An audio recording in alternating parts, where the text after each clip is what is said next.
Hey folks, this is Eric. Just wanted to send you a message and go over a few ways that you can guarantee your credit repair success. All right, most of you, if you've been through the program or you've been going through your credit education emails, you understand that 35% of your credit score is your past credit history.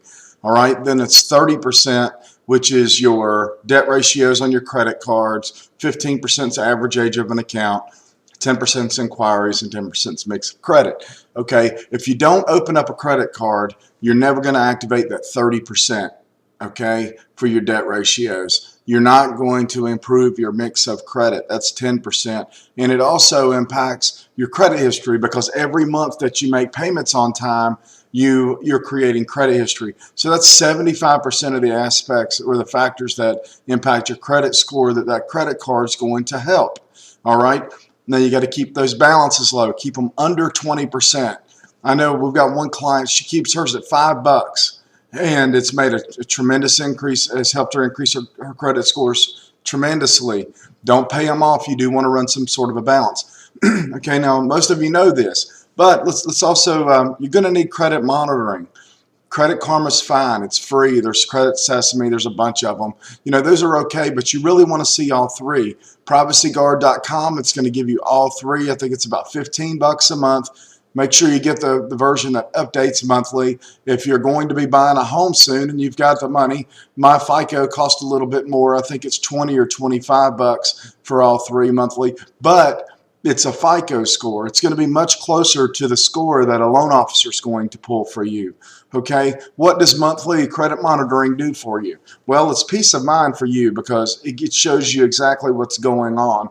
For our team, it lets them see what's going on, and we've got an accurate credit file every single month to work on.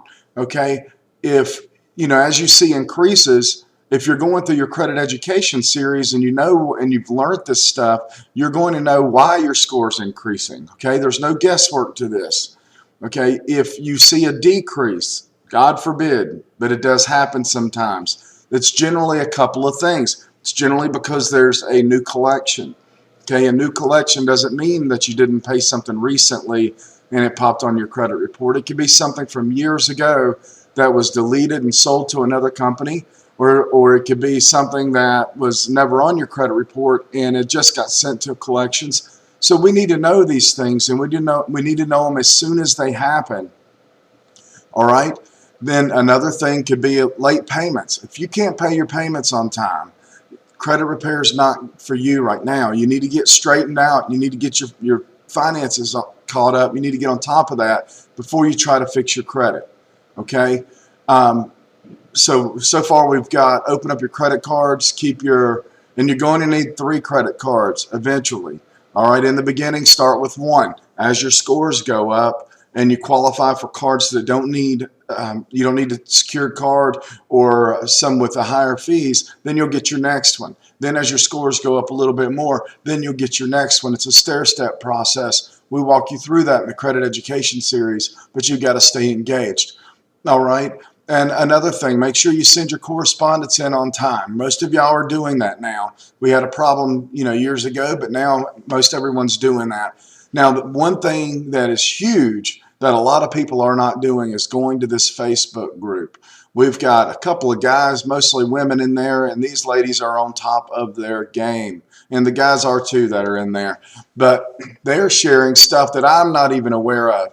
One of the ladies in there figured out a strategy for a Victoria's Secret card that it doesn't guarantee your approval, but once your scores are high enough, she's figured out a way to help people get approved that they normally wouldn't. I would never figure that out because I'm not going to go into Victoria's Secret and buy stuff for me anyway.